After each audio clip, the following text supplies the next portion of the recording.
Welcome to the Road to 100 Million in Real Estate podcast, where you'll benefit from the opportunity to learn to become a skillful real estate investor. You'll get guidance from top industry producers, operators, and investors who are eager to help you learn from their proven strategies of success. Now to your host, Dorrance Constant. Hey, everyone. Welcome to another episode of this podcast. I'm your host, Dorrance Constant. Today, I've got two special guests in the house. I've got Skye, Logan, and I've got Ivan Ans. How are you folks doing today? Great, Ross. Doing great, man. We're having a great week, great start of the year. Oh, that's great to hear. Likewise, Dorrance. We're doing amazing here. So happy to be with you. Thank you for having us. It's great to have the both of you on today. But I want to let our folks know a little bit about the both of you. Well, so we've got Ivan Ans. He's a Inc. 500 international serial entrepreneur with 10 businesses in more than 10 countries. Amongst them is Philanthropic Investors, a licensing and advisory firm he founded in 2019 to combine traditional venture capital financing with philanthropic principles. And we've got Skye Logan again. Well, he's been in business since the age of 12. And since that young age, has had an overriding purpose to help others. He's had a long history of volunteering and humanitarian work. Before his successful career in the real estate sector, Skye was instrumental in developing and managing a one-of-a-kind, multi-location, medically assisted holistic drug and alcohol detox and rehab program. And as a two-time Inc. 500 executive, his work has spanned many facets of the real estate industry. Again, gentlemen, impressive backgrounds. Very excited to have you and welcome again to the show. Yes, thanks for having us. Thank you, Dorrance. And I typically start the show the same way, and it's that, well, and I'll ask to both of you, how has real estate impacted your lives? I'll let you chime in first. Okay. So real estate has impacted my life, very thoroughly and in a great way, because I was in the cars industry, focused in the cars industry from my family office in 2005 till 2009. And one of my companies is Toyota dealerships. That's one of the companies that I own, a Toyota dealerships network. And in 2009, I started looking for something that was more impactful for people.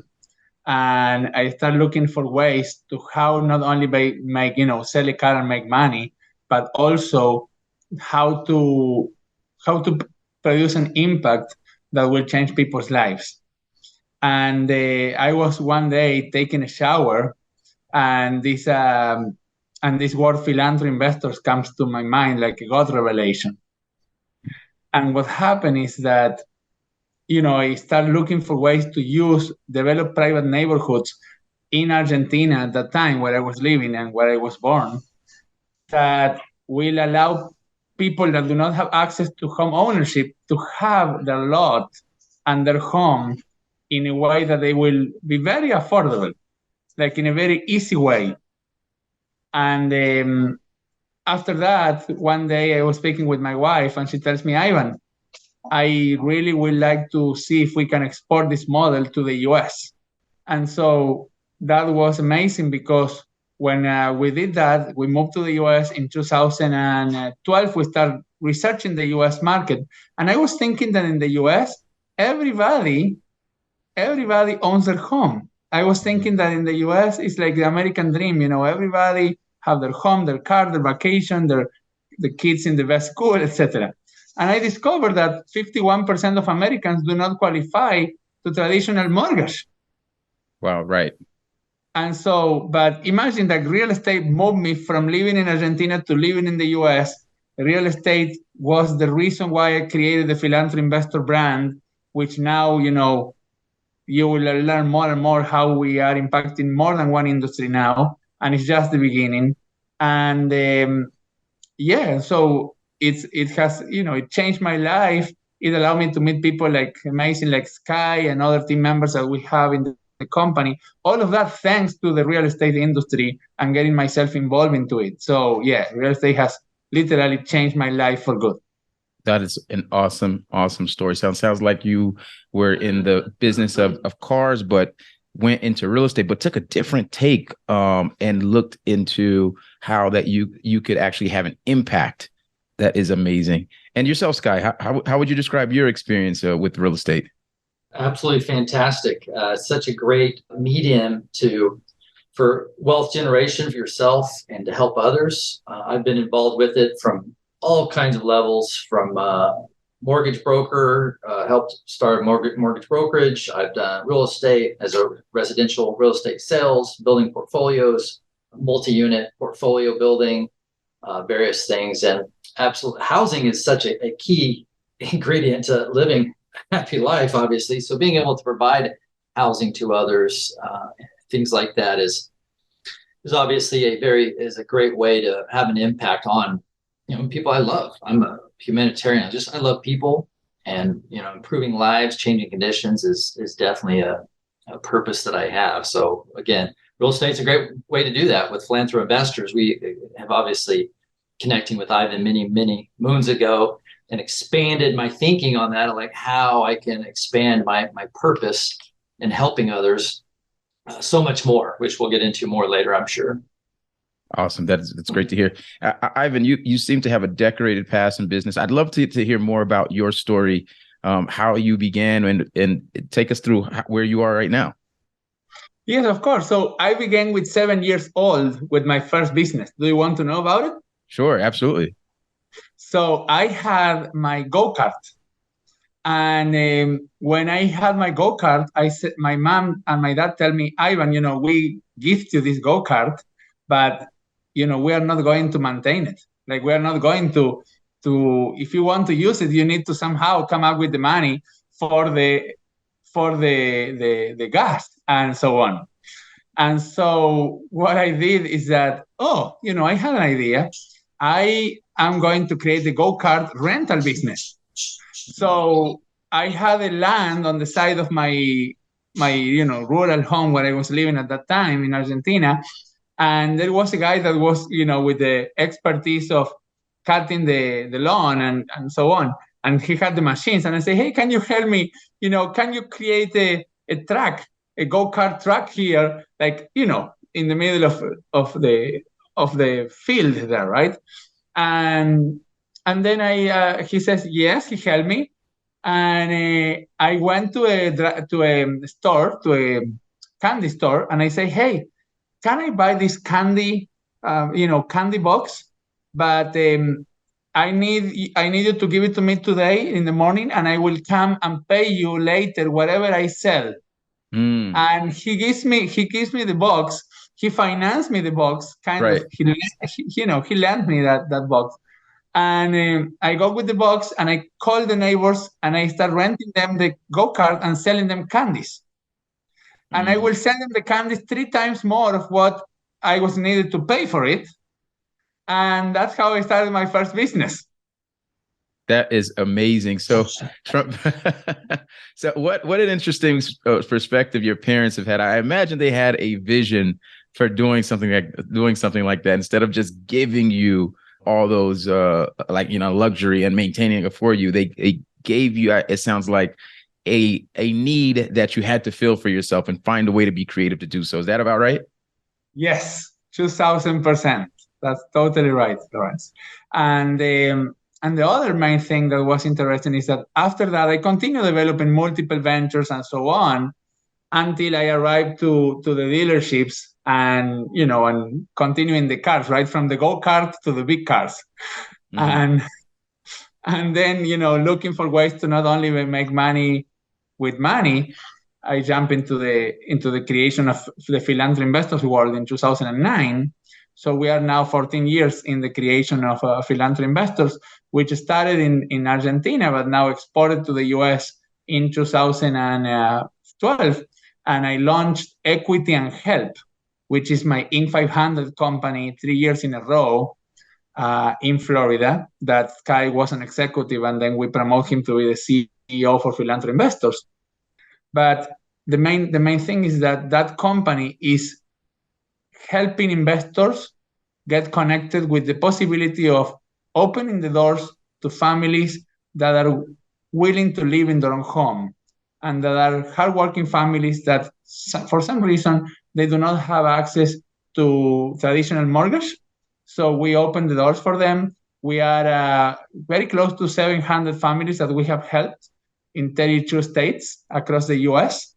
And that is a portfolio of around $60 million right now that is producing anywhere between 8 to 12% cap rates for our housing philanthropy investors. We have housing philanthropy investors from 14 countries that are supporting families in the U.S. And that, right now the return is around 12.7% is the average across the portfolio. But we have philanthropy investors making 8, and we have philanthropy investors making 14 or 15, and that's why the average. But the majority of the philanthropy investors, feel under that 8 to 12% returns, are the part of that group. And it's amazing and how we are helping these families to own their home with only $1,000 down payment and monthly payments of $500 to $600 a month, and live in their own home and getting that proud of ownership again, and stabilizing their kids in their same neighborhoods and so on, right? Right. That is and amazing. That's an operation that Skye helped establish very well, and so on. That's awesome. And it sounds like, Skye, you come from also a traditional background in business as well, as you mentioned. And so help me understand what motivated you to jump on board and become a leader within philanthropic investors. Yeah, well, the purpose, definitely, because I could sell homes, I can provide housing and various things to a lot of different ways. But with philanthropic investors, with equity and help, it was a higher purpose level for sure, because we're providing housing to a whole different niche that was being overlooked of people, or a whole different segment of society that was not being provided housing, right? And they can't afford it. They're living paycheck to paycheck, or $500 under what they need every single month, or their credit score isn't sufficient, or whatever the reason, they're being overlooked. So with equity and help, we provide that housing so people can actually, have a home, own a home, that pride of ownership, as Ivan was saying. So I was looking at that, going, man, there's this huge group, millions of people throughout the U.S. that do not own their own home. If you look at the rental market and how it's just climbing and climbing, they're just stuck in this rental mode, and they can never get out of that. So I wanted to jump in on that, and obviously being connected with Ivan, who is absolutely a fantastic person, and doing whatever it takes to help contribute to that motion. Oh, that's awesome. So it sounds like there was a meeting of the minds between Ivan and yourself, and you were able to jump on board, bringing a lot of your competencies from the past, but aligning it with a higher level purpose, if you would. Yeah, exactly. Because it's just so much better way. I mean, you're going to dedicate a life to a career or something, and if you can tie a higher level purpose, a higher level responsibility to it, it is a win-win for sure. It's just not, making a better widget. It's good. You're making money, but you're improving society and helping steer society in a more positive direction. It's like, what more can you ask for, right? Awesome. Well, I know you're working the day-to-day of this, Skye. Help us understand the mechanics of the business. How do you bring investor to end user, and how does that marriage even work? Yeah, well, that's obviously looking for like minds. So that raising that capital for our PI companies that we have for equity and help, or one of the other ones, it's just constant getting to know people, reaching out, getting our mission statement out there, our purpose statement out there. And eventually you will connect with those people. We obviously want to change minds, bring up the responsible and the conscious level of investing in the world. So if somebody is not so open to this concept, then good. Some of those, there's a segment of them that will be able to change their minds, but there's so many investors out there that are wanting to do something more impactful with their money. Maybe not 100% of their portfolio, but they want to do something more, right? We can give them that. Like, great. You invest in a company, that is doing some more on the planet. So we just connect with them, and there's lots of ways we do that. I don't think the podcast is going to be long enough to explain how we go about connecting with them, all the various ways, from events that we go to on a monthly, every couple months, we're up on stage talking with people, or through LinkedIn or this and that, or whatever it is. They're out there for sure. It's crazy how many people want to do something more with their life. Awesome. And I imagine there's a huge demand for it, but how are you connecting with the end users, and how do you make certain that, they're the person that should be in your network of homeowners? So for homeowners, that's pretty easy, actually, completely inundated. A bit of a waiting list, actually, for people who want to own homes. And that doesn't take very much marketing expense at all. Because as soon as if someone's never owned a home, but their husband, wife, or been talking about it, dreaming about it for years, as soon as they see the slightest mention or an ad anywhere, like, hey, own your own home, they just jump on it. So it's pretty easy to contact that end user for sure.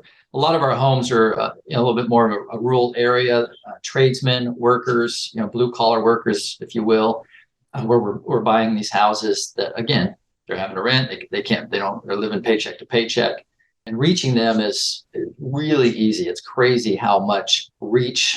And like I said, there's a bit of a waiting list in these areas. We definitely are having to buy up and more homes, and constantly the problem is providing enough homes for the people who are wanting it. Gotcha. And help us understand, either one of you can answer this question. How does the philanthropy aspect work within that model? So again, the philanthropy side is improving the welfare of society, right? That we're not talking about a charity aspect. We're talking about philanthropy. We're giving a hand up to someone who deserves it. A family who's working hard, paying their taxes. They have a family. They're just good, solid people that they need some kind of hand up. So that's that philanthropic aspect to it. Where I'm going to utilize this resource, money or investments, to buy a portfolio of houses and give these people a chance, give them a hand up because they need some help. Gotcha. Right. Yeah. So it's a lot. So basically, it's a lot of the time it's folks who wouldn't qualify for a bank loan, wouldn't qualify for traditional financing, may not have the finances in order to take care of a strict mortgage every single month, but you're able to help them get into a home with some of the limitations they might have to qualify for traditional products. Is that right? Yeah, that's absolutely right. And the investors are also in a position where they can help. So many times we've had families, for instance, just give an example of, wife isn't working. She's developed cancer. She's not able to work right now.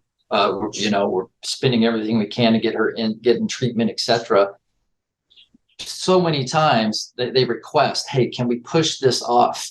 Because we're running into some predicament here where we need help. They're in a dire need. They're in a position where Wells Fargo ain't going to do that.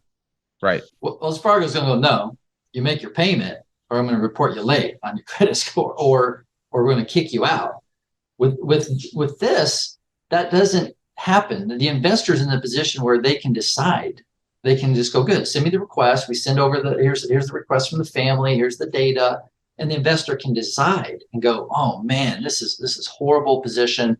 Yes, whatever the investor would like to do on it, they have the opportunity to, again, help this family instead of kicking them out, going, no, hey, I'm sorry that you got into a car accident, it totaled, and you're in the hospital and out of work for 5 months.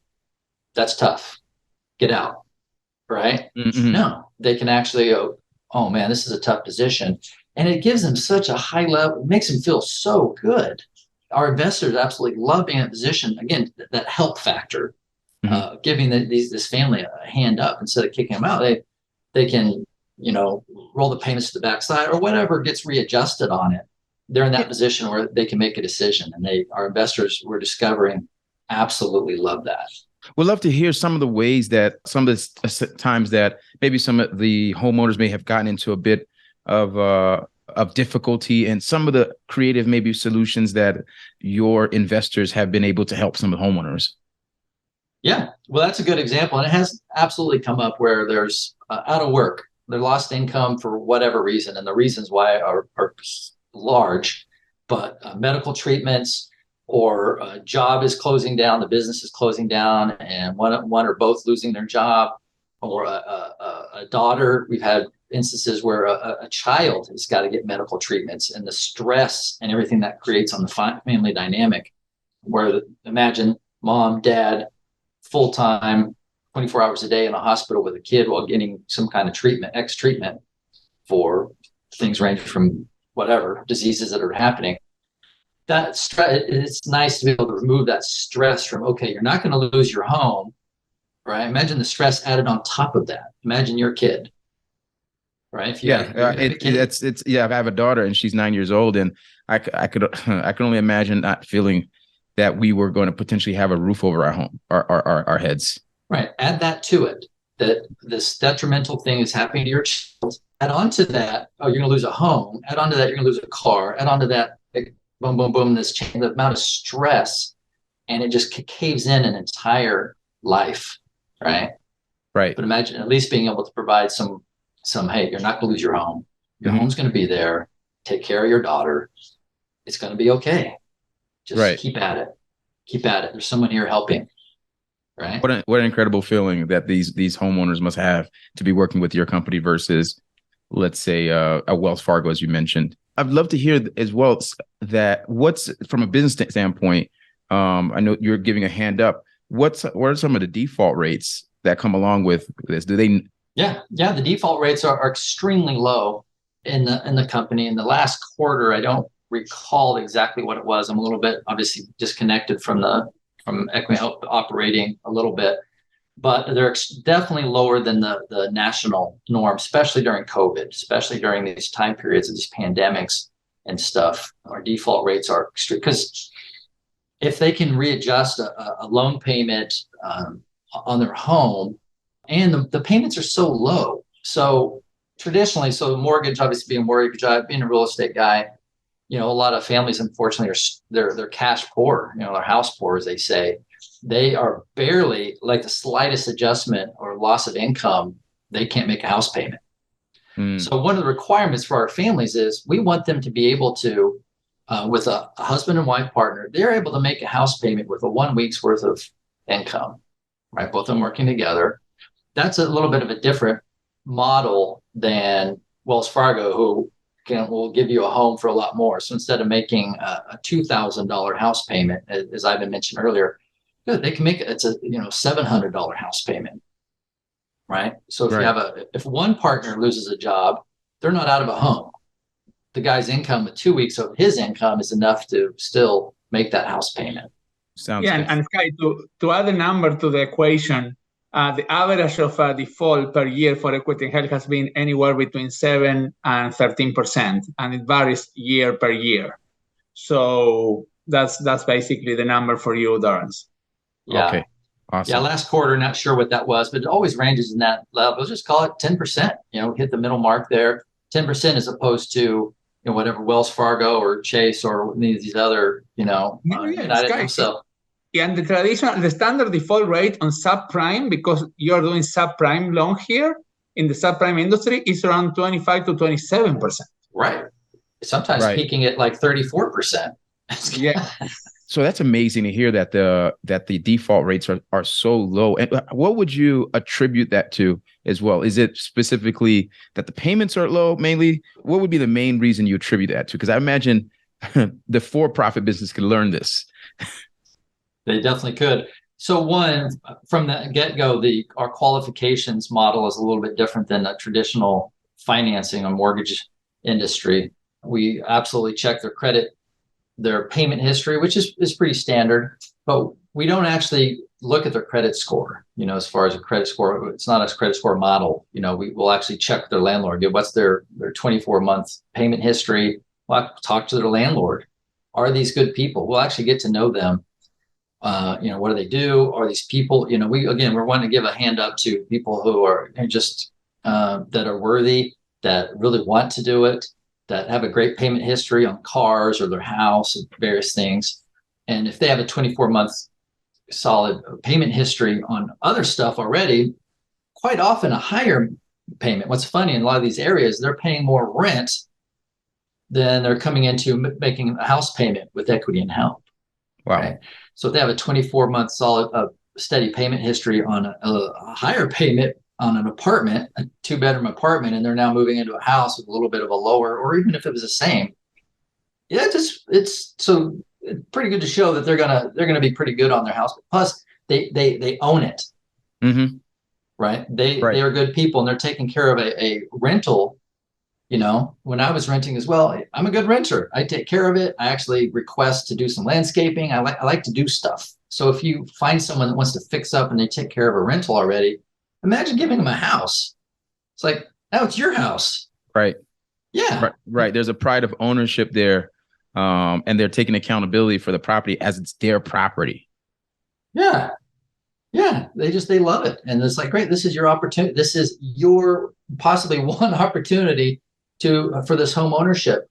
Just have at it. Keep it. Work with us, and it'll be fantastic. And so that's probably a huge factor in the low default rate. Now, you folks are running such a worthy cause. I love that you how you phrase it. You're giving a hand up rather than a hand out, right? And I'm sure there's going to be a lot of folks who want to connect with your team. What would be some of the best ways to connect with your organization, and be able to essentially help out and give a hand up to you folks? Well, the fastest, we have the website there, pi.today. Is probably the best way to connect with us. It's got some podcasts there you can listen to. Your podcast will be sitting there, and a way to connect. Awesome. And when they do reach out, they should be reaching out to become investors potentially? And if so, what does that process look like?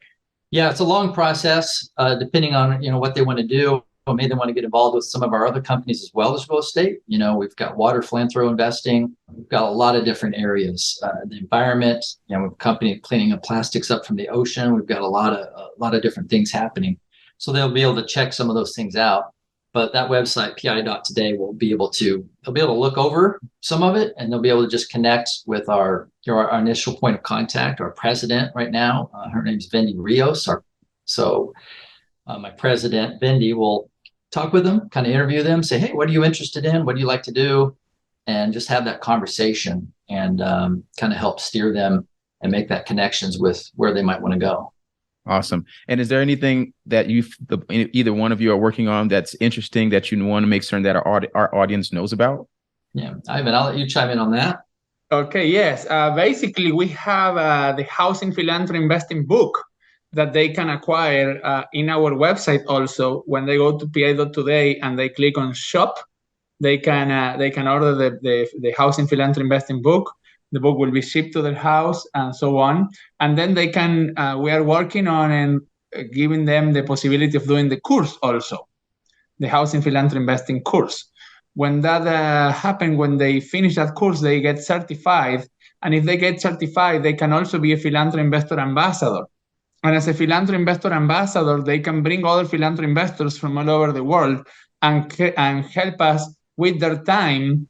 As the philanthropy investor definition is someone who invests his time or money, engaging emotionally to promote human welfare while making a financial return. So that's basically something that your audience should listen and get involved more into the knowledge, which is very important. Awesome. So we'll make certain to plug that in the show notes so that you folks can reach out to our esteemed guest and connect with them directly. Now, another question I have, since we're kind of winding down, if you could change one thing by waving a magic wand in your business, what would it be? Well, I'll chime in first on that. Just more capital, more obviously our key thing. We're obviously capital raises. So one thing I would do, if I could, boom, today, got another additional $100 million investments rolling in. Because we can just help. That's a metric for us, a KPI on how many more people we're helping. For every dollar we're having, every 100,000 million, et cetera, we're just helping steer the planet in a positive direction. So that to me just exciting, not on the dollar basis, but man, what I can do with this. Mm-hmm. Right. Awesome. Great to hear it. Exactly. Awesome. Yes, Lawrence. And I think that the same thing that Skye, like a lot of philanthropy investors jumping in at once, helping the world shifting to a more positive direction and redirecting non-responsible dollars put into gambling, which is like $500 billion a year right now, directed to, instead of gambling, direct them to shifting the humanity and the planet into a more positive direction. Like boom, all happens with a magic hand, as you said. Awesome. Great to hear it.